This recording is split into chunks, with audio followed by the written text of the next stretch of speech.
సాయంకాలం మన ధ్యానం కొరకై దేవుని వాక్యంలో నుంచి మనం ప్రారంభించిన మత్తయి సువార్త 16వ అధ్యాయము 3వ వచనం ఒక్కసారి చదువుకుందాం.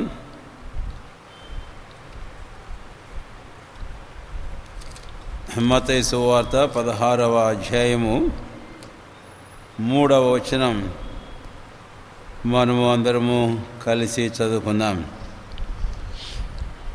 ఉదయమున ఆకాశము ఎర్రగాను మబ్బుగాను ఉన్నది గనుక నేడు గాలివాన వచ్చునని చెప్పుదురు కదా. మీరు ఆకాశ వైఖరి వివేచింప నెరుగుదురు కానీ కాలముల సూచనలను వివేచింపలేరు అని. సరే, తర్వాత ద్వితీయోపదేశ కాండం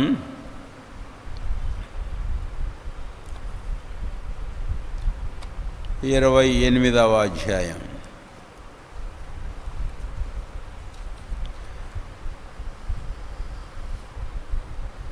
మొదటి వచనం అందరము కలిసి చదువుకుందాం. ద్వితీయోపదేశ కాండం 28వ అధ్యాయము మొదటి వచనం అందరము కలిసి చదువుకుందాం. నీవు నీ దేవుడైన యెహోవా మాట శ్రద్ధగా విని నేడు నేను నీకు ఆజ్ఞాపించుచున్న ఆయన ఆజ్ఞలన్నిటినీ అనుసరించి నడుచుకునేడులా నీ దేవుడైన యెహోవా భూమి మీద ఉన్న సమస్త జనముల కంటే నిన్ను హెచ్చించును. తర్వాత 15వ వచనం, ఇదే భాగంలో అధ్యాయంలో 15వ వచనం చదువుకుందాం. నేడు నీకు ఆజ్ఞాపించు ఆయన సమస్తమైన ఆజ్ఞలను కట్టడలను నీవు అనుసరించి నడుచుకొనవలెను.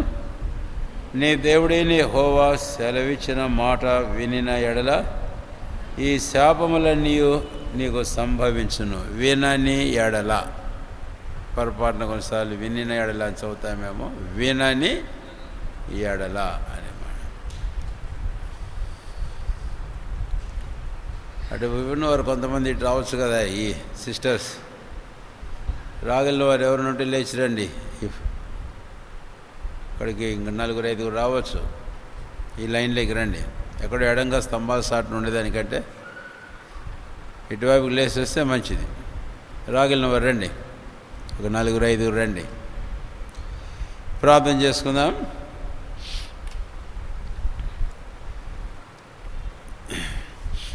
ప్రేమ కలిగిన మా తండ్రి, మా రక్షకుడైన యేసు ప్రభు వారి శ్రేష్టమైన నామమును బట్టి మీకు వందనాలు చెల్లిస్తున్నాం. ఈ సాయంకాలం మీ వాక్యం చుట్టూ మీ ప్రజలకు ఇలాగ చేరి రావడానికి మాకు ఇచ్చిన అవకాశానికై మీకు స్తోత్రాలు. రాగుల్లో వారందరిని బట్టి మిమ్మల్ని స్తుతిస్తున్నాం. ఆన్లైన్లో కనెక్ట్ అయిన వారందరిని బట్టి కూడా మీకు స్తోత్రాలు చెల్లిస్తున్నాం. మా గమనాన్ని ఇచ్చిన ఈ పాఠ్యాంశానికై మీకు స్తోత్రాలు. ఈ దినాల వాక్య పరిచర్య కొరకై దినముల సూచనలను మీరు వివేచింపలేరా? అది ఆధారం చేసుకొని గత 4 వారాలు మా గమనాన్ని ఇచ్చి మాతో మీరు మాట్లాడుతూ వచ్చిన లేఖనములు, భాగములు, సందర్భాలన్నిటికై మీకు స్తోత్రాలు. ఈ సాయంకాలం మందు ఏమైతే మా కొరకై కలిగి ఉన్నారో దయచేయము ప్రభా. మా కన్నులు మీరు తెరవము. మీ ధర్మశాస్త్రంలో ఆశ్చర్యమైన సంగతులు మేము చూడగలిగినట్లు, నాడు లేఖనములు గ్రహించినట్లు మీరు మీ ప్రజల మనసులు తెరిచావని లూకా 24లో రాయబడిన మీ మాటకి స్తోత్రాలు. ప్రార్థన చేస్తున్నాం. ఈరోజు మా మనసుల్లో మీరు తెరుము, మా కన్నుల్లో మీరు తెరుము. మాకు పైనుంచి వచ్చి ఆ జ్ఞానం అనుగ్రహించి ఈ సంగతులకు వచ్చిన సరైన గ్రహింపు కలిగి మా మట్టుకు మేము జాగ్రత్త పడుతూ అనేకులను జాగరూకులుగా చేసేందుకు కొరకై మమ్మల్ని మీరు సిద్ధపరచు. యేసువారి శ్రేష్టమైన నామమున స్తుతించి ప్రార్థించి వేడుకొనుచున్నాము తండ్రి, ఆమెన్.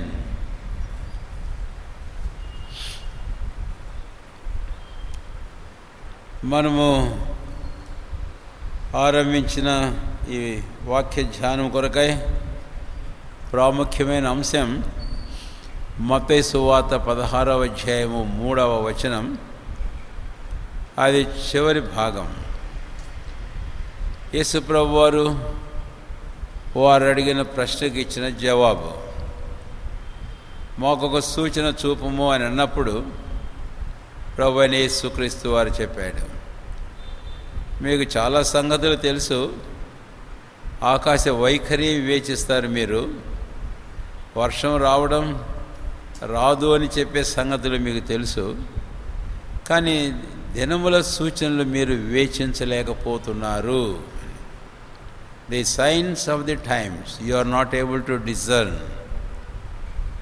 దినముల సూచనలు. కాబట్టి మన ముఖ్యాంశం ఏమిటి అంటే దినముల సూచనలు. మత్తయి సువార్త 16వ అధ్యాయము 3వ వచనం. ఇది ఆరంభించి 4 పాఠాలు మనం ఇప్పటికే ముగించాం. ఈ దినముల సూచనలు అనే విషయాన్ని మనం ధ్యానం చేసినప్పుడు బైబిల్లో ఎన్నో సూచనలు మనం చూస్తాం. అయితే ఆ సూచనలన్నింటిలో ఒక ప్రాముఖ్యమైనటువంటి సూచనను గురించి ఇప్పుడు మనం తలస్తున్నాం. పోయిన 4 వారాలు ఆ సూచనను గురించే మనం చూస్తున్నాం. ఏమిటి ఆ సూచన అంటే అంజూరపు చెట్టును గురించిన సూచన అని. The sign of the fig tree, అంజూరపు చెట్టును గురించిన సూచన. కాబట్టి అంజూరపు చెట్టు సూచన. బైబిల్లో అంజూరపు చెట్టు దేనికి సూచన అనేది మనం జ్ఞాపకం చేసుకున్నప్పుడు హోషేయ గ్రంథంలో 10వ అధ్యాయము 9వ వచనంలో మనం చూచాం, మీ పితరులు నాకు ద్రాక్ష పండ్ల వలను అంజూరపు పండ్ల వలను అరణ్యమందు నాకు దొరికారు. కాబట్టి బైబిల్లో అంజూరపు చెట్టు, ద్రాక్ష చెట్టు, అలాగే ఒలీవ చెట్టు ముఖ్యంగా ఈ 3 ఇశ్రాయేలీయులకు సూచన. ఇశ్రాయేలీయులకు సూచన. కాబట్టి ఈ దినముల సూచనలు అనే విషయాన్ని గురించి మనం ఆరంభించినప్పుడు ఒక ముఖ్యమైన సూచనే మనం చూస్తున్నాం. ఆ సూచన అంజూరపు చెట్టును గురించిన సూచన. అంటే ఇశ్రాయేలు ఒక సూచన. ఇశ్రాయేలు ఒక సూచన. The nation of Israel is a sign. ఇశ్రాయేలీ జనం ఒక సూచన. ప్రభువైన దేవుడు యెషయాను ఉద్దేశించి మాట్లాడేటప్పుడు యెషయా గ్రంథంలో 8వ అధ్యాయం 18వ వచనంలో ఒక మాట ఇలాగన్నాడు, నీవు నీ సంతానం కూడా సియోను కొండ మీద ఇశ్రాయేలు మధ్య యెహోవా వలని సూచనలుగా ఉందురు అని. కాబట్టి ఈ ఫిగ్ ట్రీ అనేది ఇశ్రాయేలుకు సూచన అని. ఇక నేను ఒక మాట జ్ఞాపం చేస్తున్నాను. ఏమిటి అది అంటే ఈ రోజున ప్రపంచంలో ఉన్న ఇశ్రాయేలు ప్రజ వారికి ఏమైతే సంభవిస్తుందో, వారికి ఏమి జరిగినా కూడా ప్రపంచమంతటి మీద ప్రభావితమవుతుంది. వారికి ఏమి జరిగినా దాని ఎఫెక్ట్ అనేది ప్రపంచమంతటి మీద పడుతుంది. అది మీరు దీర్ఘంగా ఆలోచన చేయాలి. చాలా సంగతులు అందుకోసమే మనం తరిచి చూడాలి.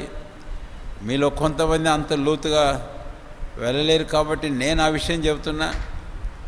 వాళ్ళకు ఏమి చిన్న పని జరిగినా, చిన్న కార్యం జరిగినా దాని ప్రభావం అనేది, దాని ఎఫెక్ట్ అనేది, దాని రిజల్ట్ అనేది, ఫలితం అనేది ప్రపంచంలో ఉండే దేశాలు అంతటి మీద పడుతుంది. కాబట్టి అది మీరు మనం మనసులో ఉంచుకోవాలి అని.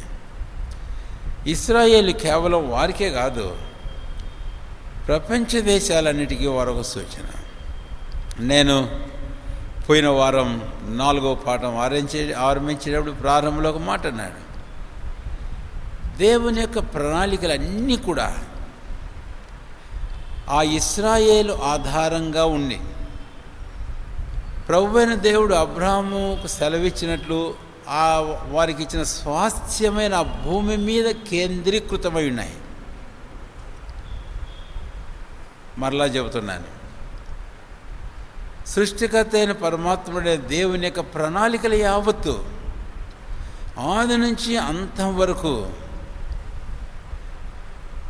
ఇశ్రాయేలు అనే జనం మీద, దేవుడు వారికి ఇచ్చిన స్వాస్థ్యమైన భూభాగం మీద కేంద్రీకృతమై ఉన్నాయి.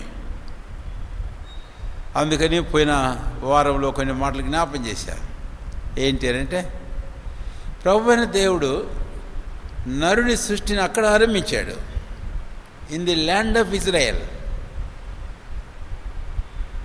ఇంకా కొంచెం లోతుగా ఒక మాట చెబితే, దేవుడు ఆది మానవుని సృష్టించేందుకు కొరకై తీసుకున్న మట్టి ప్రభువైన యేసుక్రీస్తు వారు, లేక ఇంకెనక్కి వెళ్తాను, ఆ మట్టి ఎక్కడ అంటే అబ్రహాము తన కుమారుడిని ఇస్సాకును బలిగా అర్పించేందుకు బలిపీఠం కట్టిన స్థలంలోని మట్టి. ఆ తర్వాత దావీదు దేవుడిని యెహోవాకు ఒక బలిపీఠం కట్టేందుకు కొరకై ఏర్పాటు చేసిన ఆ బలిపీఠం కట్టిన ఆ స్థలంలో మట్టి. ఆ తర్వాత సొలొమోను మందిరం కట్టింది, ఎక్కడైతే మందిరం కట్టాడో ఆ మందిరం కట్టబడిన ఆ నేల మీద మట్టి. ఆ తర్వాత మనం గమనించినట్లయితే క్రొత్త నిబంధనలకు మనం వస్తే, ప్రభువైన యేసుక్రీస్తు వారు ఎక్కడ సిలువ నాటబడిందో, ఆయన సిలువ వేయబడ్డాడో ఆ క్రింద ఉన్న మట్టితోనే. ఇవి మనం అర్థం చేసుకోవడానికి కష్టమైన విషయాలే. ఇది నేనెందుకు ఇలాగ చెబుతున్నానంటే, ఈరోజు ప్రపంచంలో కొన్ని సంగతులు మనం అర్థం చేసుకోవడానికి అవి వెలుగులోనికి వచ్చే విధానం ఏంటి అనంటే, భౌగోళికంగా జరుగుతున్న, శాస్త్రవేత్తలు సైంటిస్టులు చేస్తున్న ఎక్స్కవేషన్స్,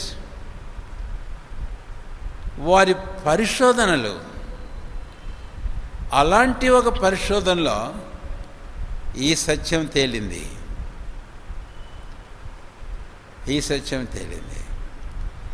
ఇంకో మాట చెబితే, ఆ రోజు ప్రత్యక్ష గుడారంలో ఉన్న నిబంధన మందసం, దాని మీద ప్రోక్షించబడుతున్న రక్తం, ఎక్కడో మందసం, ఆ ఆలయంలోని అన్ని వాళ్ళు తీసుకొని పోయినట్టు మనం చూస్తాం. ఎన్నో ఉపకరణాలు, కానీ మందసం ఎవడైనా తీసుకొని పోయినట్లు మనం చూడం. It is missing. ఎక్కడ ఆ మోషే చేసిన నిబంధన మందసం ఎక్కడ అని అంటే, ఎక్స్కవేషన్లో దాదాపుగా పరిశోధనలో ఆ యేసయ్య శిలువ క్రిందనే ఆ మందసం ఉంది. కానీ ఇది ఇంకా వారికి అంతు దొరకడంలే. బట్ సర్టన్ పర్సంటేజ్కి వాళ్ళు వచ్చారు, ఇట్ ఈస్ ష్యూర్ ఆ మందసం ఇక్కడే దాగి ఉంది అని. ఇలాగ ఇంకైనా సంగతులు మనం చూస్తాం. సరే, నేను అక్కడి నుంచి ఇంకా కొన్ని సంగతులు మీకు చెప్పాను. ఆది మానవుని సృష్టించడమే కాదు, మానవుని కోరిన వధువును అక్కడే సృష్టించాడు, అక్కడే వివాహం ప్రభువుని దేవుడు చేశాడు, అక్కడే దేవుడు మానవునితో కాపురం చేశాడు. ఇలాంటి సంగతులన్నీ నేను మీకు పోయిన వారం ఇంట్రడక్షన్ ముందు మెసేజ్లో ప్రారంభంలో జ్ఞాపం చేశాను. కాబట్టి ఈ దేవుని ప్రణాళికలు దేవుడు ఎక్కడ ఆరంభించాడో యుగాంతంలో అక్కడే ముగించబోతున్నాడు. ఆ రోజు ఆ మానవుని అక్కడ సృష్టించే ఇప్పుడు నూతనమైన సృష్టి, ప్రకటన గ్రంథం 1వ అధ్యాయం. అంతేకాదు, అక్కడ ఆ రోజు మానవుని కొరగిన ఒక వధువును చేశాడు. ఆ వధువును ప్రభువైన దేవుడు అక్కడే చేశాడు, ఆ ఇశ్రాయేలు దేశంలో, ఆ యెరూషలేములోనే. అంటే అర్థమవుతుందా మీకు? When was the church Born? Where was the church Born? సంఘము ఎప్పుడు జన్మించింది, ఎక్కడ జన్మించింది అనేది మనం చూస్తే యెరూషలేములోనే.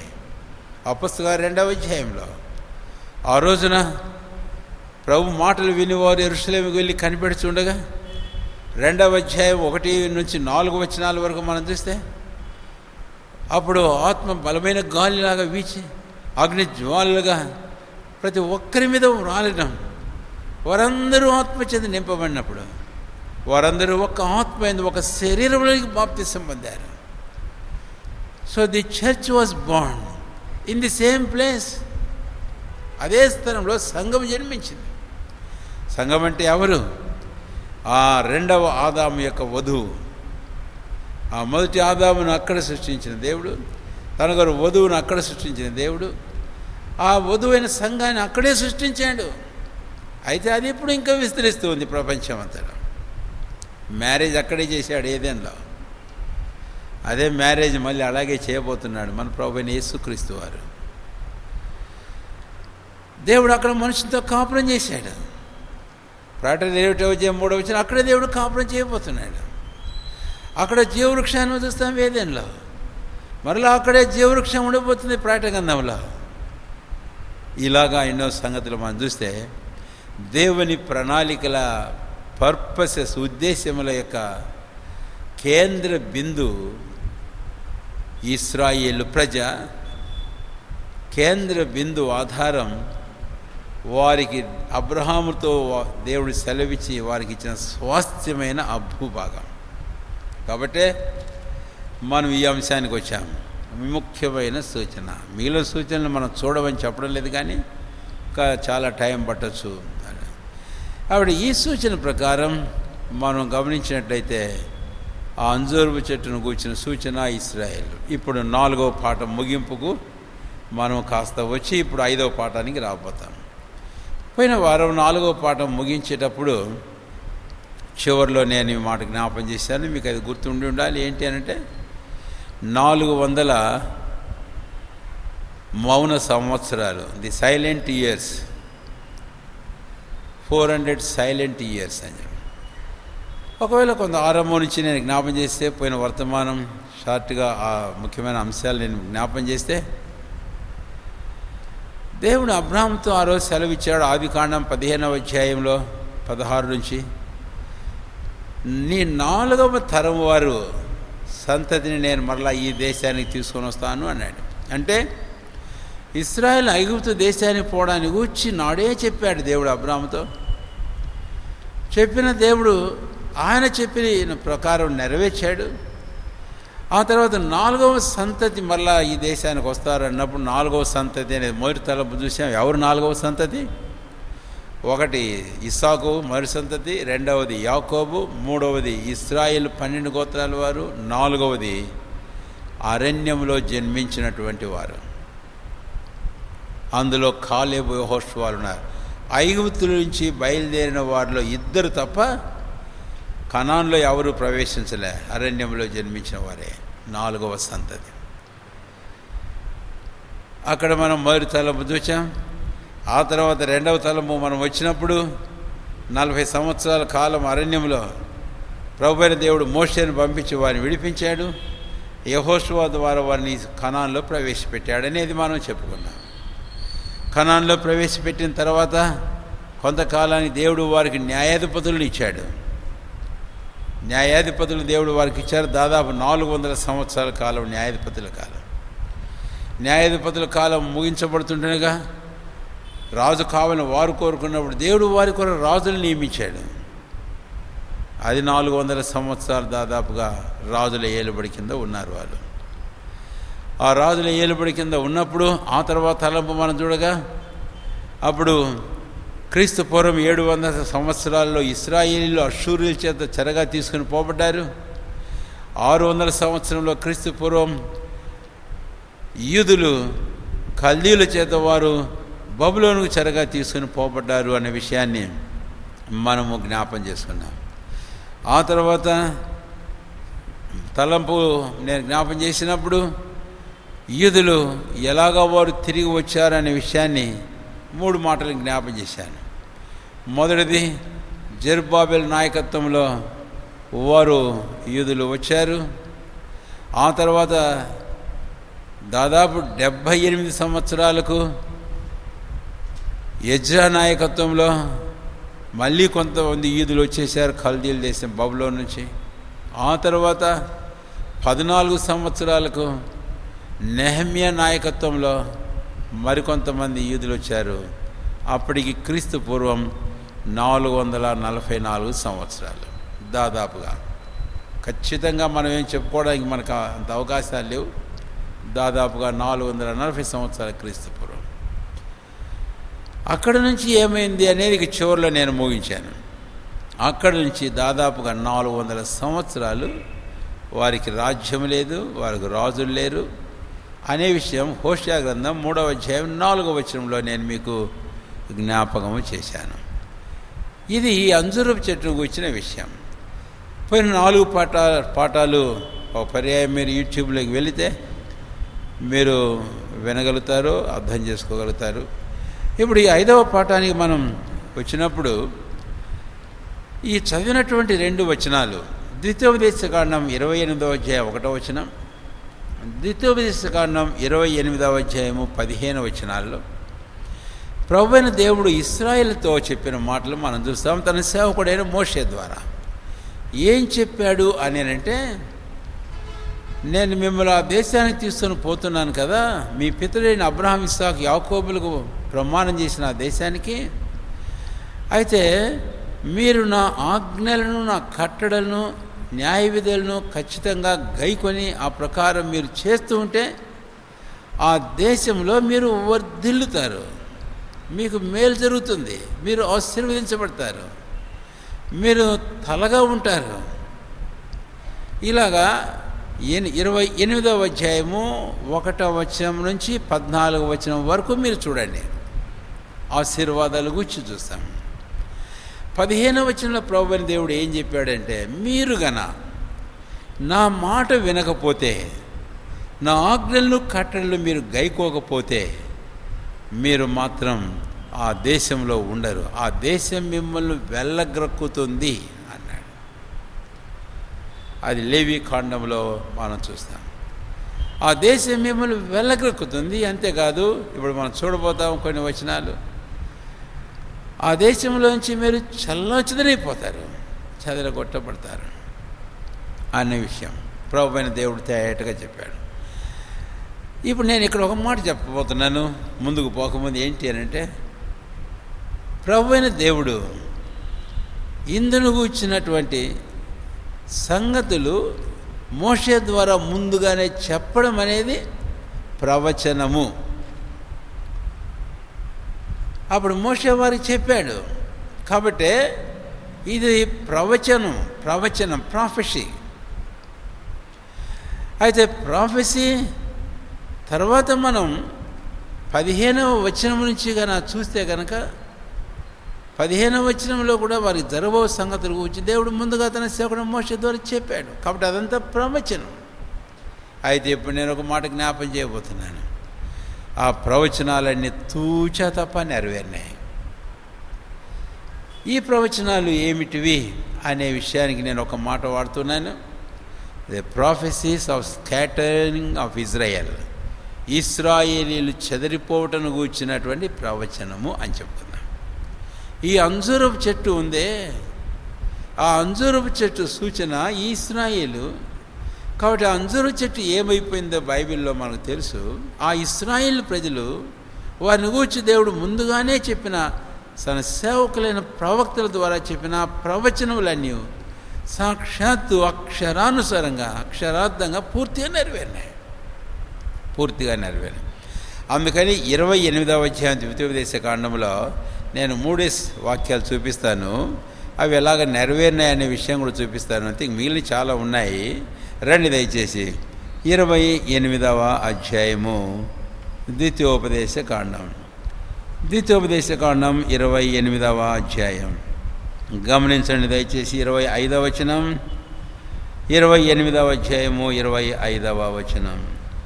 యెహోవా నీ శత్రువుల ఎదుట నిన్ను ఓడించును, ఒక్క మార్గమున వారి ఎదుటికి బయలుదేరి నీవు 7 మార్గముల వారి ఎదుటి నుండి పారిపోయి భూరాజ్యములన్నిటిలోనికి ఇటు అటు చెదరగొట్టబడుదువు.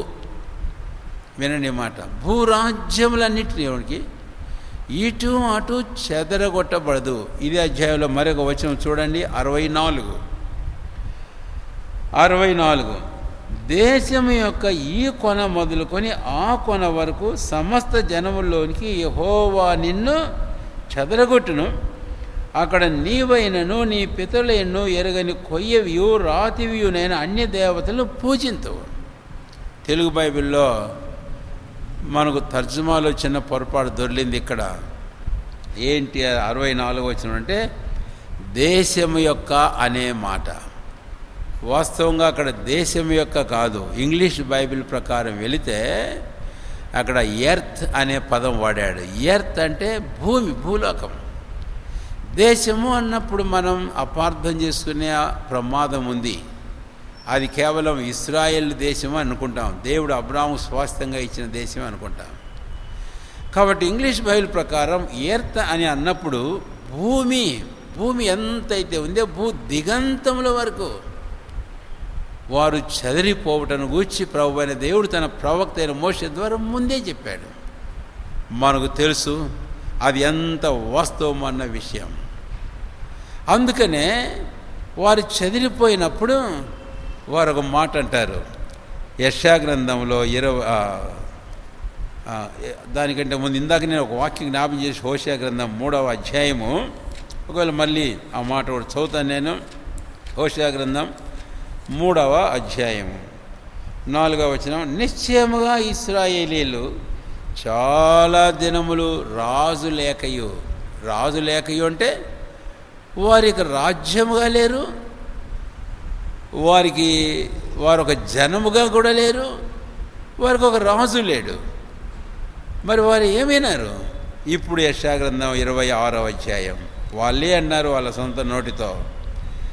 యెషయా గ్రంథం 26వ అధ్యాయం దయచేసి రండి, 13వ వచనం. యెహోవా మా దేవా, నీవుగాక వేరు ప్రభులు మమ్మల్ని ఏలిరి, వేరు ప్రభులు మమ్మల్ని వేరారు. కాబట్టి మేము ఒక జన్మగా ఉండలేకపోయినాం, మాకు ఒక రాజ్యము లేదు, మమ్మల్ని ఏలుబడి చేసే రాజులు మాకు లేరు. ఇది వారి పరిస్థితి. వేరు ప్రభులు ఏ దేశానికి వెళ్ళిపోయారో, చెరగొట్టబడ్డారో ఆ దేశం చేత వారు ఏలబడుతూ వచ్చారు. ఇది మొదటి ప్రవచనం, దాని నెరవేర్పు అనేది మనం చూస్తాం. అంతేకాదు 28వ అధ్యాయము ద్వితీయోపదేశకాండం 52వ వచనం, తర్వాత 53వ వచనం, 52, 53 వచనాలు. మరియు నీవు ఆశ్రయించిన ఉన్నత ప్రాకారముల గల నీ కోటలు పడు వరకు నీ దేశమందంతటను నీ గ్రామములన్నిటిలోనూ వారు నిన్ను ముట్టడి వేయుదురు. నీ దేవుడైన యెహోవా నీకిచ్చిన నీ దేశం అందంతటను నీ గ్రామములన్నిటిలోనూ నిన్ను ముట్టడి వేయుదురు. ఇప్పుడు 53వ వచనం జాగ్రత్తగా గమనించండి. అప్పుడు ముట్టడిలోనూ నీ శత్రువులు నిన్ను పెట్టు ఇబ్బందిలోనూ నీ గర్భఫలమును అనగా నీ దేవుడైన యెహోవా నీకిచ్చిన నీ కుమారుల యొక్కయు నీ కుమార్తెల యొక్కయు మాంసము తిందువు. ఇది ప్రవచనం ఇక్కడ 28వ అధ్యాయం. అయితే దాని నెరవేర్పు ఎక్కడుంది గుర్తులేదా మీకు? 2వ రాజుల గ్రంథం రండి దయచేసి. 2వ రాజుల గ్రంథంలో మనం చూస్తాం 6వ అధ్యాయము 28, 29 వచనాలు. 2వ రాజుల గ్రంథం 6వ అధ్యాయము 28, 29 వచనాలు నేను చదువుతున్నాను. రాజు అడుగుతున్నాడు. ఆ పట్టణంలో స్త్రీ కేకలు పెడుతుంది. భయంకరమైన కరువు ఒకటి వచ్చింది ఇక్కడ. ఆ కరువు కూడా మీరు ఎందుకంటే అక్కడ చదివా వచ్చిన కరువును గుచ్చి ముట్టడిని గుచ్చి 24వ వచనం చూడండి ముందు. అటు తర్వాత సిరియా రాజు అనే బెన్హదదు తన సైన్యం అంతటిని సమకూర్చుకొని షోమ్రోనుకు ముట్టడి వేసెను.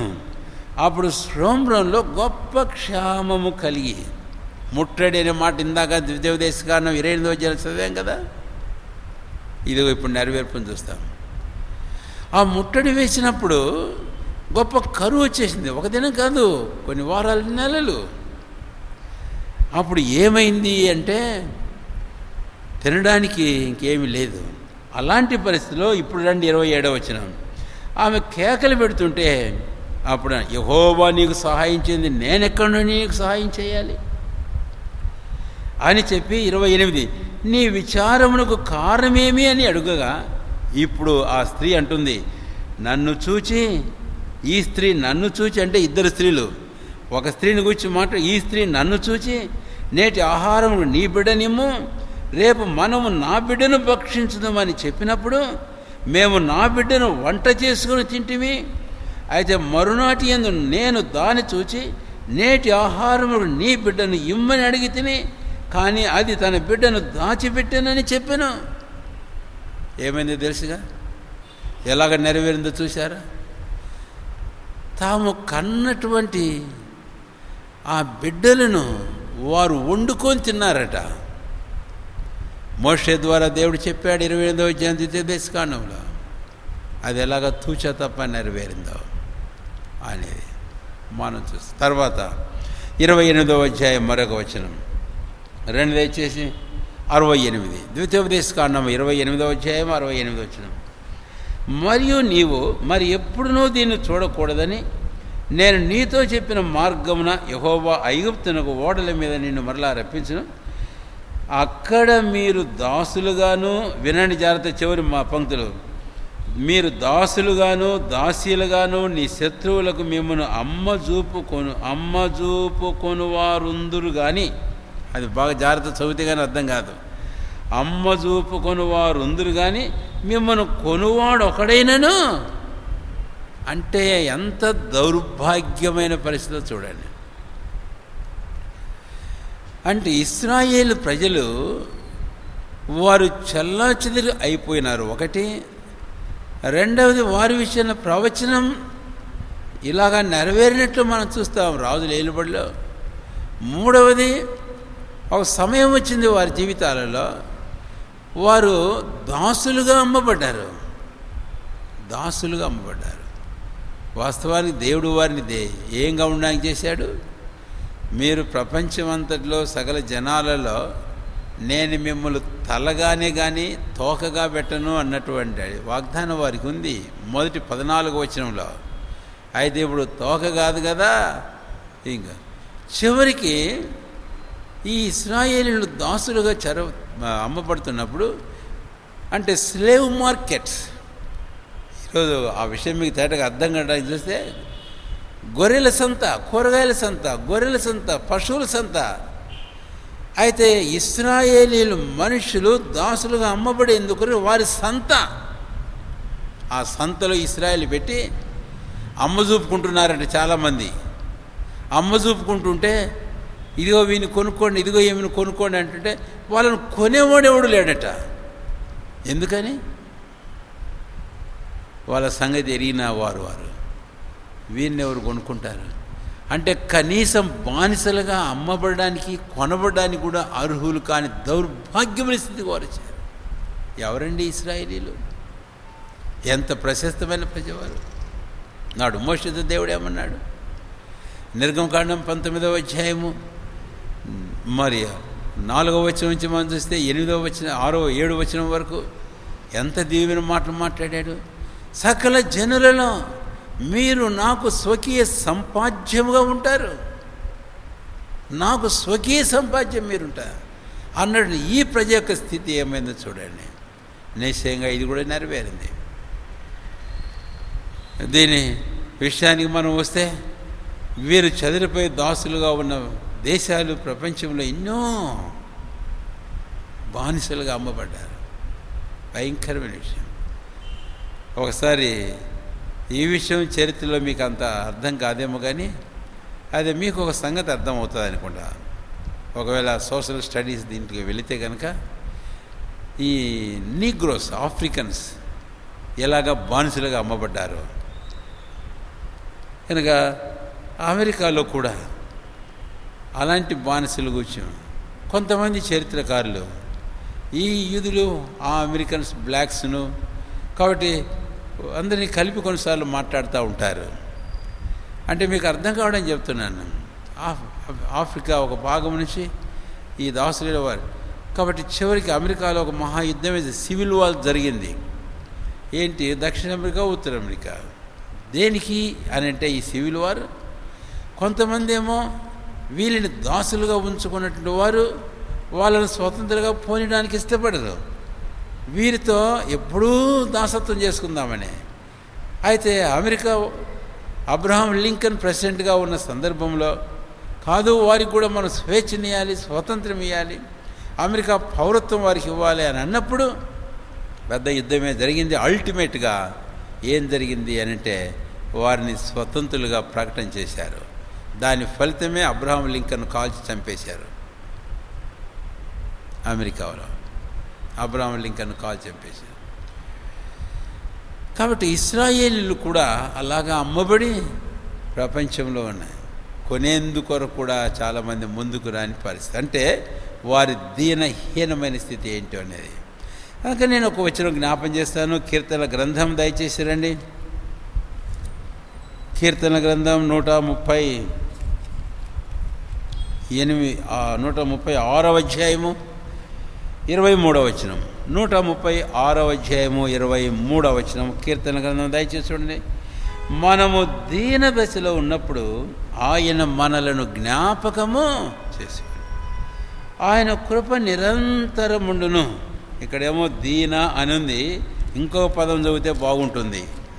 అది మనకు కీర్తన గ్రంథంలో దయచేసి రండి. కీర్తన గ్రంథం 106వ అధ్యాయం 106వ కీర్తన 43వ వచనం. అనేక పర్యాయములు ఆయన వారిని విడిపించను, అయినను వారు తమ ఆలోచనను అనుసరించి తిరుగుబాటు చేయుచు వచ్చిరి. తమ దోషము చేత హీనమైన దశ హీనులు. ప్రపంచంలో అన్ని జనాంగములు దేశాల దృష్టికి ఈ యూదులు ఎవరుగా ఎంచబడుతున్నారు? హీనులు. వీరు పనికిమాలినోళ్ళు, హీనులు అని. మరొక వచనం 107వ కీర్తనలో మనం వస్తే 17వ వచనం, 107వ కీర్తన 17.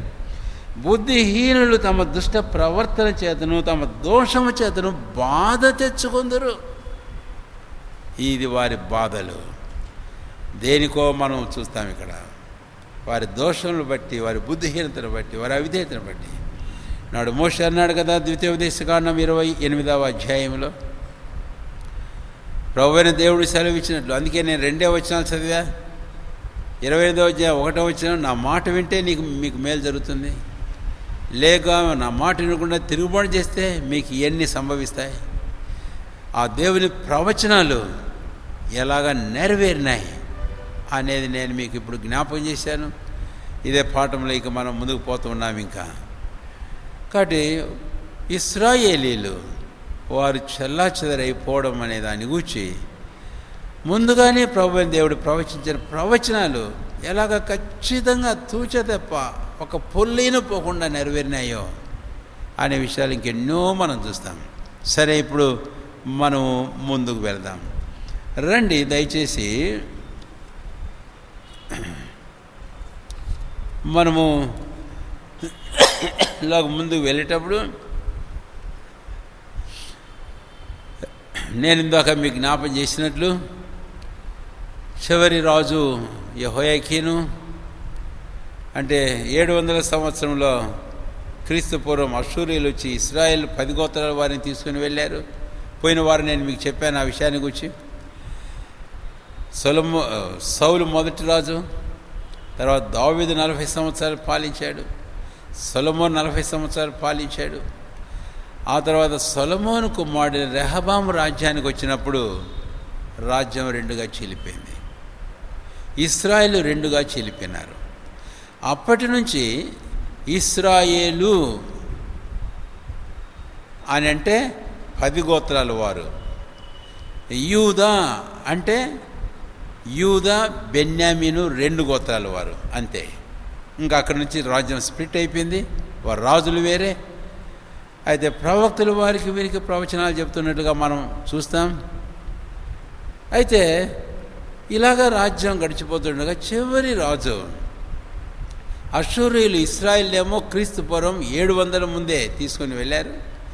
ఆ తర్వాత దాదాపుగా 100-120 సంవత్సరాలు కల్దీలు వచ్చి యెరూషలేము యూదా వారి మీద పడి యూదా బెన్యామీను గోత్రంలో వారిని చాలామందిని చెరగా తీసుకుని పోయాను కల్దీల దేశంలో.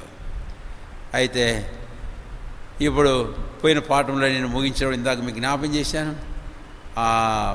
ఈ సందర్భంలో నేను దానియేలు గ్రంథం 2వ అధ్యాయంలో ఒక తలము మీకు జ్ఞాపం చేసి, మీరు తీయకండి ఏంటిది, మీకు ఇంతకుముందు దానియేలు గ్రంథం ధ్యానం చేసినప్పుడు మనం ధ్యానం చేశాం. క్రీస్తుపూర్వం 600 నుంచి మనం మొదలు పెడితే బబులోను కల్దీయుల రాజ్యం ఏలుబడి చేస్తుంది. ఆ తర్వాత దానికంటే తక్కువైన మరొక రాజ్యం వచ్చింది, మాదీలో పార్సీకుల రాజ్యం. ఆ తర్వాత దానికంటే తక్కువైన మరొక రాజ్యం వచ్చింది, గ్రేకేయుల సామ్రాజ్యం. ఆ తర్వాత దానికంటే మరి తక్కువైన రాజ్యం ఏలుబడి ప్రభుత్వం మరొకటి వచ్చింది, అది రోమీల రాజ్యం. ఈ తలంపు కొరకై అక్కడికి వెళ్ళడం ఎంతైనా అవసరం. ఇప్పుడు కల్దీల రాజ్యం వరకు చెర అయిపోయింది. అయితే మాదీ పార్సీకులు రాజ్యానికి వచ్చినప్పుడు కల్దీలను ఓడించి అప్పుడు దేవుడు కోరెష్ మనసును ప్రేరేపించగా ఇశ్రాయేలీయులు యూదా జనాంగం వెళ్ళిపోవచ్చు అని ప్రకటన చేశాడు, శాసనం పుట్టించాడు. మీకందరికీ బాగా తెలుసు ఆ విషయం. ఆ సందర్భంలోనే జెరుబ్బాబెలు అధికారం కింద, ఆ తర్వాత ఎజ్రా అధికారం కింద నాయకత్వం కింద, ఆ తర్వాత నెహమ్యా నాయకత్వం కింద ఇశ్రాయేలు ఎలాగైతే తిరిగి వచ్చారో అన్నటువంటి విషయాన్ని మనం చెప్పుకున్నాం. అవును. అయితే గ్రేకీయుల సామ్రాజ్యం, ఆ తర్వాత రోమా సామ్రాజ్యం, ఇంకా 2 ఉన్నాయి కదా. కల్దీలేమో చెరగ తీసుకుపోయినారు, మాది కోర్సికులేమో వెళ్ళిపోండి అన్నారు. ఆ తర్వాత గ్రేకేయుల, ఆ తర్వాత రోమీల సామ్రాజ్యం. ఈ సందర్భంలో నేను ఈ సాయంకాల పాఠంలో ఇశ్రాయేలీయుల ఆచార భక్తి సంబంధమైనటువంటి ఒక సంగతిని, ఇక రాజ్య సంబంధమైన సంగతిని ఆల్రెడీ మనం తలస్తూనే ఉన్నాం. ఆ సంగతి నేను మీకు జ్ఞాపకం చేయాలి. భక్తి సంబంధమైన సంగతి అన్నప్పుడు ఏంటి అంటే వారి మందిరాలు, వారి ఆలయాలు. ఇప్పుడు నేను 3 ఆలయాల గురించి మాట్లాడతాను, కానీ అది చివరి 2వ ఆలయం అనే పిలవాల్సి వస్తుంది. మొదటి ఆలయం సొలొమోను నిర్మించాడు. దావీదేమో స్థలం సిద్ధపరిచాడు, కావలసిన సామాగ్రి సిద్ధపరిచాడు. 2వ దినవృత్తాంతం 3వ అధ్యాయానికి వెళ్ళినప్పుడు అక్కడ 1, 2, 3 వచనాల్లో ఆ మాట మనం చూస్తాం. సొలొమోను ఆ స్థలంలో యెహోవా కొరకు ఒక మందిరం కట్టను ఆరంభించాడు, దాన్ని పూర్తి చేశాడు. కాబట్టి ఆ మందిరం క్రీస్తుపూర్వం 600 సంవత్సరములలో, అంటే కల్దీయుల రాజు అయిన నెబుకద్నెజరు తన సైన్యాన్ని పంపించాడు. 3 పర్యాయములు దాడి జరిపి ఆ మందిరాన్ని నాశనం చేశాడు, ఉపకరణాలు దోచుకొని వెళ్ళిపోయాడు, యూదులను చెరగా తీసుకుని పోయాడు, చాలామంది ఇశ్రాయేలు చెరగా తీసుకుని పోయాడు. అందుకని ఒక మాట చెబుతున్నాను, సొలొమోను కట్టిన ఆ మందిరం నాటి నుంచి ఈ రోజు వరకు చూస్తే దాదాపుగా 400 సంవత్సరాలు మాత్రమే ఉన్నది, ఇంకా తక్కువే. ఆ తర్వాత అది నాశనం చేయబడింది. తర్వాత 2వ టెంపుల్కి వస్తున్నాను. ఇప్పుడు 2వ టెంపుల్ ఎప్పుడంటే కోరెషు రాజు లేచి మీరు వెళ్ళి మీ దేవుడైన యెహోవాకు ఒక మందిరం కట్టుకోపోండి అని శాసనం పుట్టించినప్పుడు అందుకొరగిన కావాల్సిన సామాగ్రి కూడా ఇవ్వాలి అని తన అధికారులకు ఆజ్ఞాపించినప్పుడు వారు వెళ్ళారు. జెరుబ్బాబెలు వెళ్ళాడు, యెహోషువ వెళ్ళారు, ఆ తర్వాత ఎజ్రా వెళ్ళాడు, జకర్యా, హగ్గయిలు వెళ్ళారు ప్రవక్తలు, ఆ తర్వాత నెహమ్యా వెళ్ళాడు. నేను ఇందాక టైం కూడా చెప్పాను. వెళ్ళి వారు అక్కడ మందిరం కట్ట ఆరంభించారు. అవును, కట్టారు.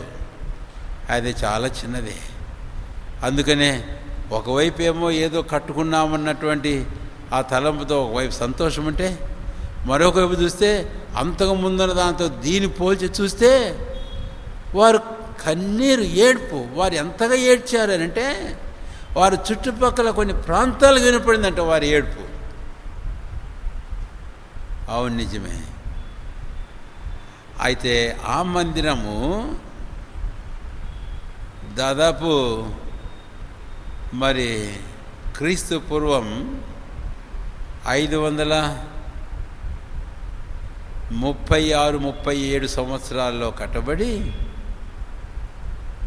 కట్టబడుతూ ఆ తర్వాత కట్టిన తర్వాత వారు ఆచార సంబంధమైన కార్యక్రమాలు జరిపించుకుంటూ ఉన్నారు. అయితే ఈ లోపల ఏమైందో తెలుసా? అందుకే 3వ రాజ్యాన్ని గురించి నేను చెప్పాలి. 3వ రాజ్యం ఏ రాజ్యం అని చెప్పాను? గ్రీకేయుల రాజ్యం. అలెగ్జాండర్ ఏం చేయలే. తర్వాత 4 సైన్యాధిపతులు తాను చచ్చిపోయిన తర్వాత వారు రాజ్యానికి వచ్చినప్పుడు వారు అంతగా ఏం చేయలే. ఆ తర్వాత ఆ 4వ రాజ్యంలోంచి వచ్చిన ఇంకొకడు, వాని పేరు చెబుతున్నా, యాంటికోస్ IV ఎపిఫనెస్ అనేటువంటి వాడు దేవాలయమును అపవిత్రపరిచాడు. పాడు చేయలేదు కానీ, ధ్వంసం చేయలేదు కానీ అపవిత్రపరిచాడు. అపవిత్రపరిచినప్పుడు పోయిన ఆదివారం, అంతకుముందు ఆదివారమో మాట చెప్పుకున్నాం మనం. తమ దేవుని ఎరుగు వారు బలము కలిగి శక్తితో గొప్ప కార్యములు చేశారు. దానియేలు 11వ అధ్యాయం 32వ వచనం. అప్పుడు మత్తతీయ అనే ఒక ఆయన కొడుకులు ఇంకా స్త్రీలు కొంతమంది ఎదిరించి పోరాడి వారిని తరిమి ఈ ఆలయాన్ని మళ్ళీ ప్రతిష్ఠ చేశారు. సరే, అది అలాగూ జరుగుతూ ఉంటుండగా ఇప్పుడు వినండి జాగ్రత్తగా. క్రీస్తు పూర్వం 63వ సంవత్సరం, క్రీస్తు పూర్వం 63వ సంవత్సరం ఈ యూదా జనాంగం ఏం చేశారు అని అంటే, ఇలాంటి కార్యకలాపాల్లో వాళ్ళు ముందుకు పోతూ ఉంటే దేవుడు చెప్పినట్లు వారు చూపిస్తూ వచ్చిన అవిధేయత, తిరుగుబాటు, ఆజ్ఞ గైకోకపోవడం, వీటన్నిటి ద్వారా వారికి ఇంకా రాజ్యమేమి లేదు. అప్పుడు 4వ సామ్రాజ్యం వచ్చింది, రోమా సామ్రాజ్యం.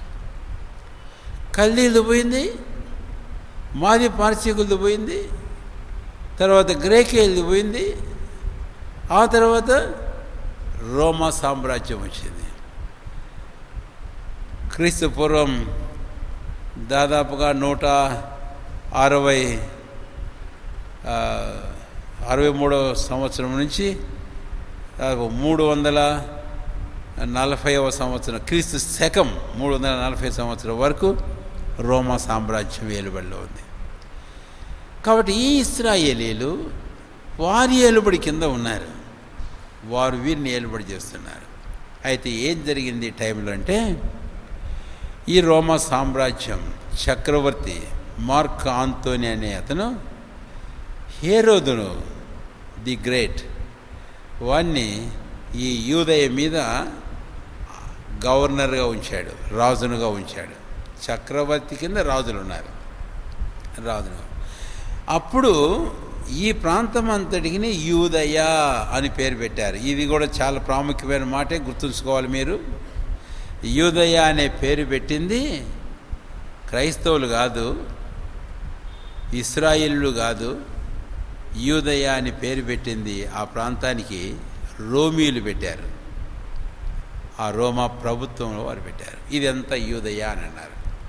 కాబట్టి ఆ రోజున యూదయ అనే ఈ దేశం, ఈ ప్రాంతం, అందు వాసం చేసేటి ఇశ్రాయేలు కొంతమంది ఏమైనారంటే, ఆ రోమా ప్రభుత్వానికి ఒక చిన్న భూభాగం, ఒక చిన్న గ్రహంలాగా అయిపోయినారు. They became a satellite for the kingdom of Romans.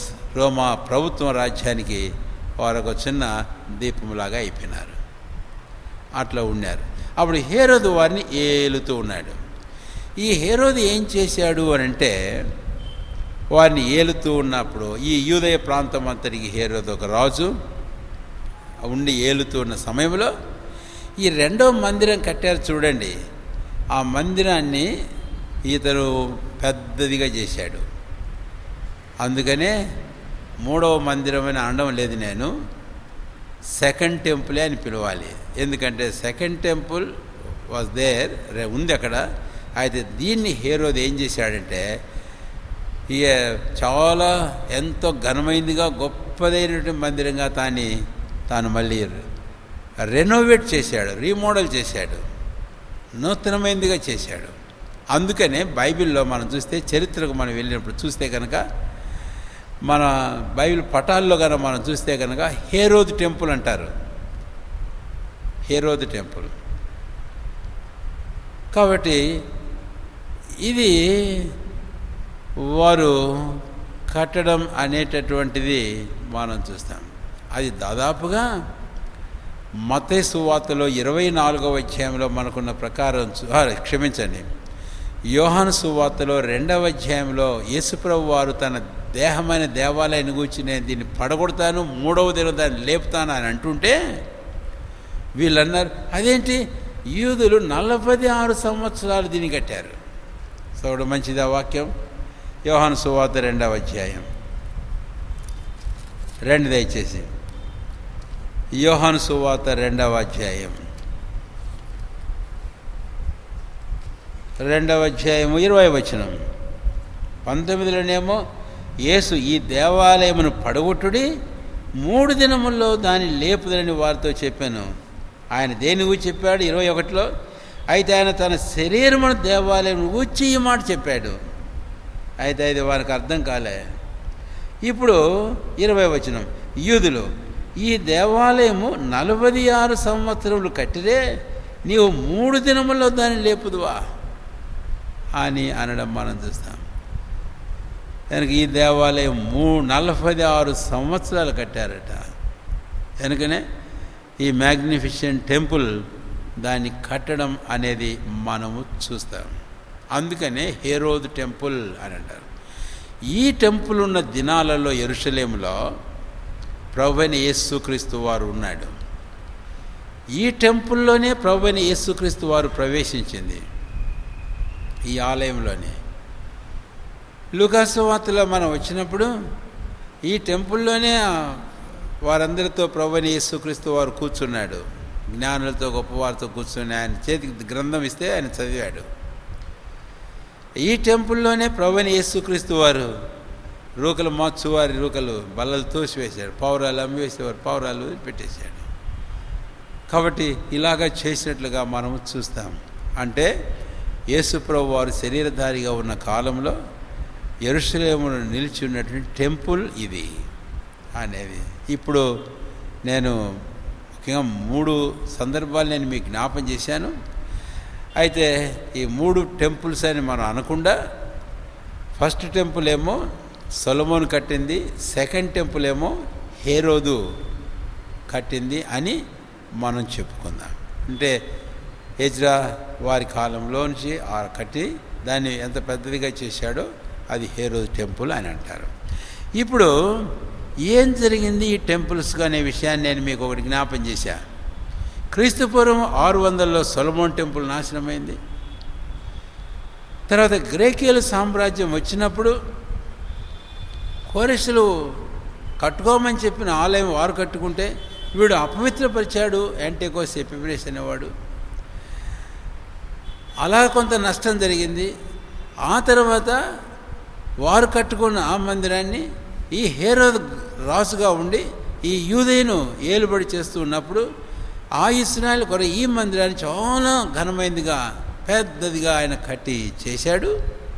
అయితే అది ఎంతో కాలం నిలవలే. ఆ టెంపుల్ కూడా తర్వాత నాశనమైంది. ఇప్పుడు నేను ఇందాక ఒక మాట చెప్పా, యేసు ప్రభు వారు శరీరధారిగా ఉన్న దినాల్లో ఈ టెంపుల్లో ఉన్నాడు. ఉండి ప్రభు తండ్రి పంపించిన వాక్యం వారికి చెప్తా ఉంటే వారేం వినడంలే, వారేం పట్టించుకోవడంలే. అందుకనే మత్తయి సువార్త 23వ అధ్యాయం ఒక మాట గమనించడం దయచేసి. మత్తయి సువార్త 23వ అధ్యాయం 38వ వచనం. 37లో ఆయన చెప్పాడు, ఎన్ని మారులు చేర్చుకొనవలని ఉంటిని కానీ మీరు వల్లకపోయారు. కోడి తన పిల్లలను రెక్కల కింద చేర్చుకుంటా నేను చేర్చుకోవాలనుకున్నాను కానీ మీరు వల్లకపోయారు. ఇప్పుడు అన్నాడు 30, ఇదిగో మీ ఇల్లు మీకు ఏమైంది, విడవబడి ఉన్నది. ఇల్లుని విడిచిపెట్టాడు. ఇల్లుని విడిచిపెట్టి ప్రభువైన యేసుక్రీస్తు వారు క్రీస్తు శకం 33వ సంవత్సరంలో ఆయన సిలువ వేయబడ్డాడు. కాబట్టి నేను పోయిన సంవత్సరం కరోనా టైంలో మంచి శుక్రవారం సందర్భంలో శుక్ర శని ఆదివారాలు 3 దినాల మన స్టడీస్లో ఈ విషయాల గురించి నేను మీకు తేటగా చెప్పాను. అవి కూడా యూట్యూబ్లో ఉంటాయి. యేసయ్య టెంపుల్కి రావడం పోవడం, టెంపుల్కి రావడం పోవడం అని 7 సందర్భాలు నేను మీకు జ్ఞాపం చేశాను. ఇవి అర్థం చేసుకోవడం మళ్ళీ ఒకసారి వాటిని వినండి దయచేసి. ఇలాగా ప్రభు విడిచిపెట్టాడు. ఆయన చివరికి శిబిరం వెలుపటి వెళ్ళాడు. ఆ శిబిరంలో ప్రభువైన యేసుక్రీస్తు వారు అర్పించబడ్డాడు. ఆయన మరణించాడు, సమాజీవుడు సజీవుడై తిరిగి లేచాడు. ఇది అలాగా జరిగిపోతుంది. ఆ తర్వాత క్రీస్తు శకం అంటే ఇప్పటికి 33, ఆ తర్వాత దాదాపు 27 సంవత్సరాలకు ఆ ఆలయం పూర్తిగా కూలగొట్టబడింది. హేరోదు టెంపుల్. ఏం జరిగింది, ఎలా జరిగింది అంటే రోమవారి క్రీస్తు శకం రోమన్ జనరల్ సైన్యాధిపతి ఈ యూదయ మీదకి వచ్చాడు, ఇస్రాయిల్ మీదకి వచ్చాడు. దాడి చేసి ఆ ఆలయాన్ని, హేరోదు కట్టిన ఆలయాన్ని, ఆ రోజు కోరెష్ ఆజ్ఞ మేరకు వాళ్ళు వచ్చి ఆరంభించి కట్టిన మందిరం, తర్వాత విస్తరించబడిన చాలా ఘనమైనదిగా చేయబడిన హేరోదు ఆ మందిరాన్ని ఈ టైటస్ అనేవాడు పూర్తిగా నాశనం చేశాడు. మళ్ళీ ఇప్పుడు ఆ మాట జ్ఞాపం చేసుకోవడం అవసరమే. ఏమాట? ద్వితీయోపదేశకాండం 28వ అధ్యాయం 15వ వచనం, మీరు గన నా మాట వినకపోతే మీకు ఇలాగా జరుగుతుంది అని అన్నాడు. వాడు పడగొట్టడమే కాదు, తర్వాత వారిని అందరినీ చాలామందిని చెరగా తీసుకొని పోయాడు. చెరగా తీసుకొని పోయి తర్వాత వారిని మరి దాసులుగా బానిసలుగా అమ్మడమే కాదు, వారిని మరి ప్రపంచమంతటా వారిని చెదరగొట్టేశారు. ఇందాక ఒక వచనం చదివాం కదా, ఏమని? భూమి ఇది అంచు నుంచి అంచు వరకు, భూమి దిగంతం, తూర్పు నుంచి పడమట ఉత్తర దక్షిణ, భూమి ఎంత అయితే ఉందో అంతవరకు నేను మిమ్మల్ని చెదరగొట్టేదను అని చెప్పిన ఆ మాట ప్రభువైన దేవుడు ఆ కాలంలో నెరవేర్చినట్లుగా మనము చూస్తాం. కాబట్టి ఇక్కడ అది మనకు అర్థమవుతూ ఉంది అని.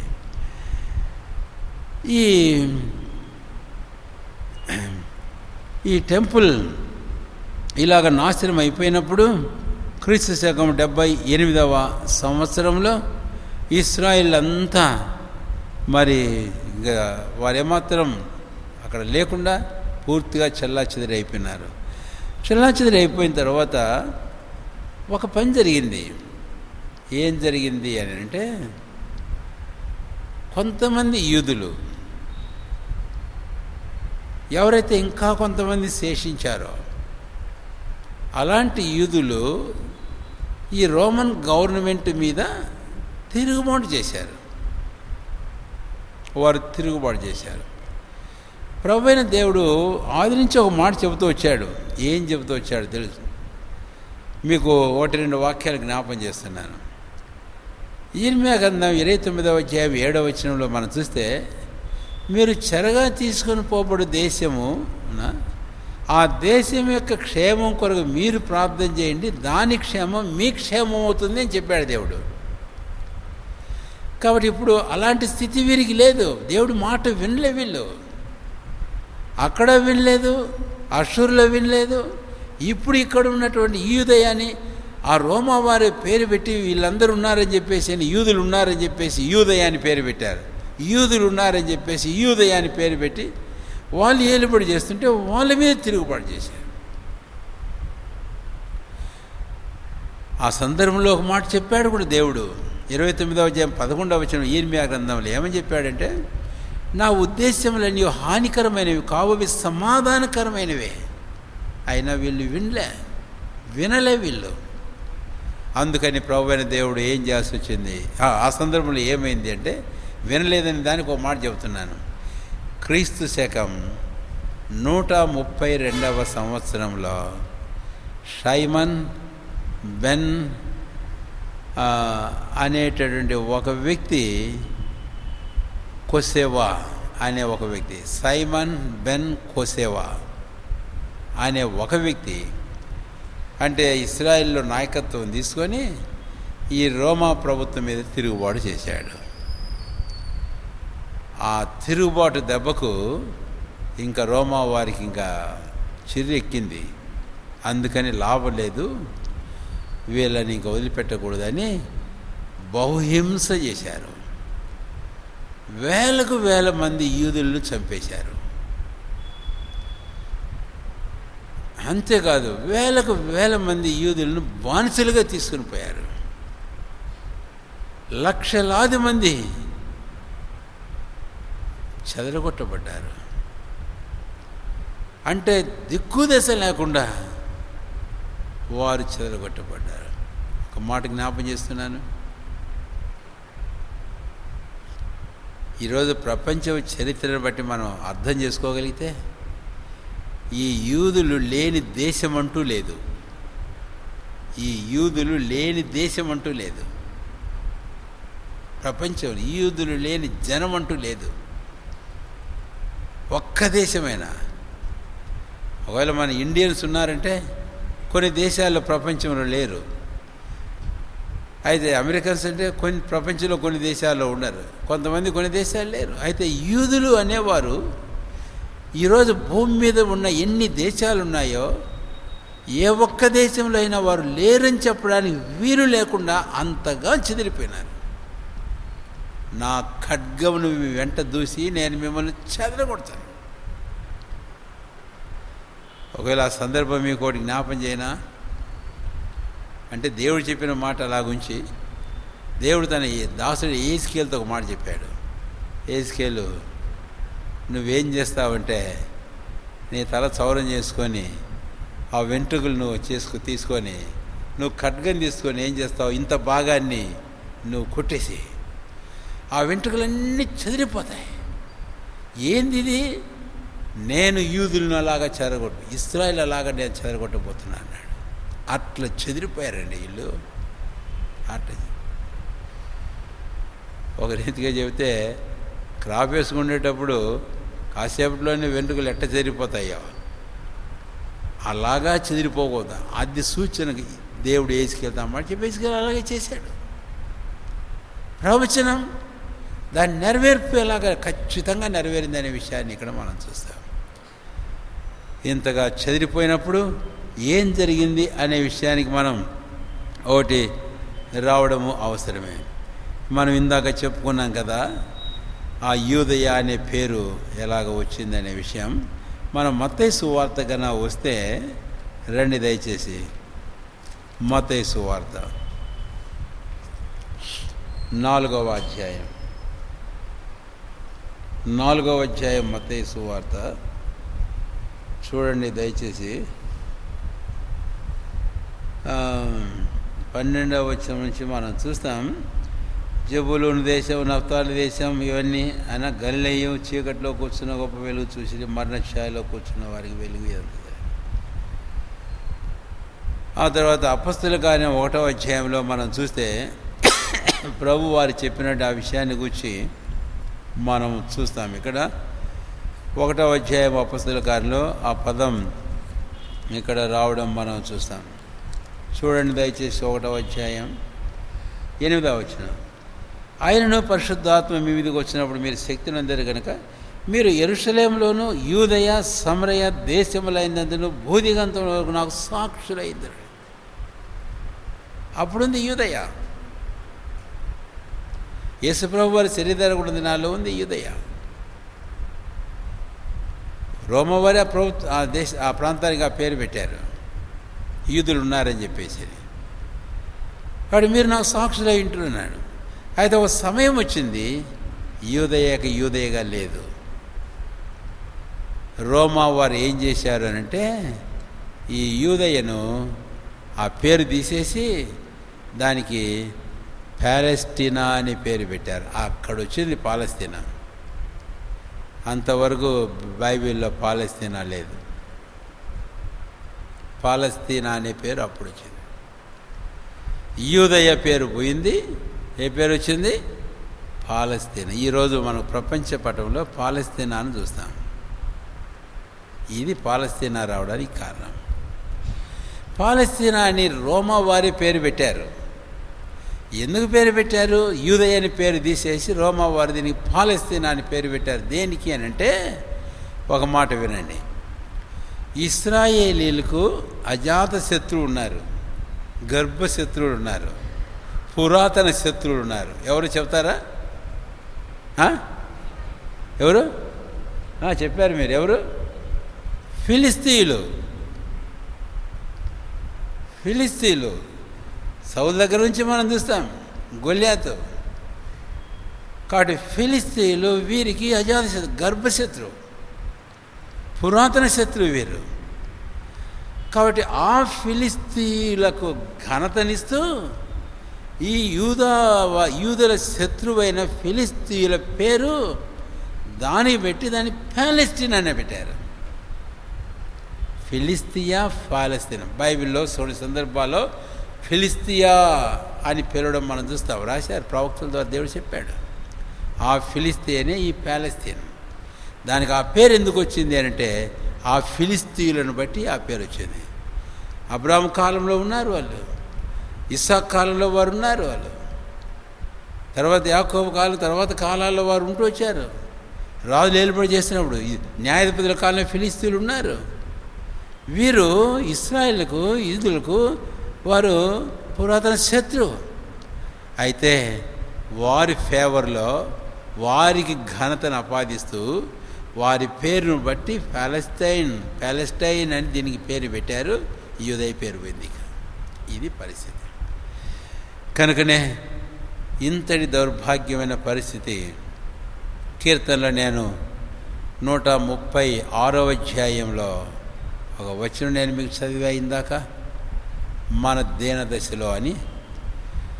లేక దానికంటే ముందు ఈ మాట చెప్పడం మంచిది అనుకుంటాను. 107వ కీర్తనలో వారు బాధ నొందారు. 106వ కీర్తనలో మనసుదిన ఆవచనంలో వారు హీనదశ నొందారు. ఇప్పుడు 136వ కీర్తనలో 23వ వచనంలో మన దీనదశ అన్నాడు. ఆయన దేవుని స్తోత్రం. ఇప్పుడు ఒక మాట చెప్పి నేను ముగిస్తాను. ఏంటిదంటే, దీనదశలో మనం ఉన్నప్పుడు ఆయన మనల్ని జ్ఞాపకము చేసుకొనండి. అయితే నేను ఇక్కడే ఆపుతున్నాను ఈ రోజుకు. కాబట్టి ఈ ఇశ్రాయేలీలు ఈ చరిత్ర మనం దాదాపుగా ఇక్కడ ఆపుతాం ఇక. ఎందుకంటే మనం క్రొత్త నిబంధన టచ్ చేసాం, తాకాం ఈ రోజున. పాత నిబంధన నుంచి క్రొత్త నిబంధనను మనం తాకాం. అది ప్రభువైన యేసుక్రీస్తు వారి జననం, ఆయన ఆలయంలో ఉండడం, ఆయన మరణం, క్రీస్తు శకమని మనం చెప్పుకున్నాము. కాబట్టి అంతవరకు మనం వచ్చాం. 132వ సంవత్సరానికి క్రీస్తు శకం. ఆ సైమన్ బెన్ కొసేవా అనే ఆ వ్యక్తి యొక్క నాయకత్వంలో యూదులు రివోల్ట్ చేయడం, దాని ఫలితం ఏంటో మనం చూసాం. ఇప్పుడు ఆ యూదయ దేశం అని యేసయ్య కాలంలో యేసయ్య నోట పలికిన ఆ మాట ఇక అది యూదయగా ఏమాత్రం లేకుండా దాని పేరు మార్చి ఫిలిస్తీన్ల ఫేవర్లో వారికి ఘనతనిస్తూ, వారి శత్రువుకు ఘనతనిస్తూ ఈ ఫిలిస్టైన్స్ అనే దాన్ని బట్టి ప్యాలెస్టైన్ అనే పేరు దాన్ని పెట్టారు రోమన్స్. అంతవరకు మనం వచ్చాం. కాబట్టి ఇక చరిత్ర మనం చూస్తే ప్రాఫెసీ ఈ చరిత్రలో ఆ కాలంలో. అయితే ఈ కాలానికి మనం వస్తే ఈ చరిత్ర ఎంతో, ఈ ప్రాఫెసీ ఎంతో నెరవేరుతూ వచ్చింది. ఆ నెరవేర్పును మనం చూస్తూ వచ్చాం. అబ్రాహాము దగ్గర నుంచి మనం వస్తే ఇది ప్రవచనం. ఈ రోజు నుంచి మనం వెనక్కి చూస్తే ఈ ప్రవచనం యొక్క నెరవేర్పు మనం చూస్తూ వచ్చాం. ఈ అంజూరపు చెట్టు ఇశ్రాయేల్ జనాంగాన్ని వచ్చి అని. కనుక ప్రవచితమైతే ఈ స్టడీని మనం ఇంకా కొనసాగిస్తాం. ఇప్పుడు ఈ స్కాటరింగ్ అనే విషయం, చెదరిపోవడం అనే విషయాన్ని గురించి నేను మీకు జ్ఞాపం చేశాను ఈ సాయంకాలం ముందు ఎక్కువగా. అయితే ఇలాంటి సందర్భాలు మనం తలస్తూనే ఈ నూతన నిబంధన కాలంలో క్రీస్తు శకంలో ఇశ్రాయేలు అనే ఈ అంజూరపు చెట్టు తర్వాత వారి సమకూర్పును కూర్చున్న సంగతులు మనం చూడబోతూ వస్తాం. ఇక కాబట్టి ప్రార్థన చేయండి, ఈ విషయాల గురించి పదే పదే వినండి. ఏమైతే మీరు కొంచెం గుర్తుండడానికి రాసుకున్నారో అవి మళ్ళీ చదవండి. రెఫరెన్స్లు ఏమైతే ఇచ్చామో బైబిల్ తెరిచి మీ వ్యక్తిగతంగా మీ తీరిక సమయం తీసుకొని చదవండి. అట్లా వాటిని అర్థం చేసుకొని మన మనసులో ఉంచుకుందాం. ఆ ప్రకారం మనం జాగ్రత్త పడదాం. నేను ఒక మాట చెప్పాను ఇందాక, ఇశ్రాయేలు దేశంలో నాడు నేడు తర్వాత కూడా ఇశ్రాయేలు ప్రజలు, ఇశ్రాయేలు దేశం కేంద్రంగానే దేవుడు సమస్తం చేస్తున్నాడు. అందుకని ఇశ్రాయేలు దేశం మీద కానీ ఇశ్రాయేలు ప్రజ మీద కానీ ఈగ వాలిన దాని ప్రభావము, దాని ఒత్తిడి, దాని ఫలితం, కాన్సిక్వెన్స్ ప్రపంచమంతటి మీద ఉంటుంది అనేది మీరు ఎప్పుడు మర్చిపోకండి. అందుకనే ఆ ఇశ్రాయేలు గురించి మనం తెలుసుకోవడం చాలా అవసరం. అంజూరపు చెట్టు, కాబట్టి అంజూరపు చెట్టు సూచన మనం తీసుకున్నాం మన సబ్జెక్ట్. కాబట్టి దాని గురించి మనం ముందుకు పోదాం. ప్రార్థన చేసుకుందాం.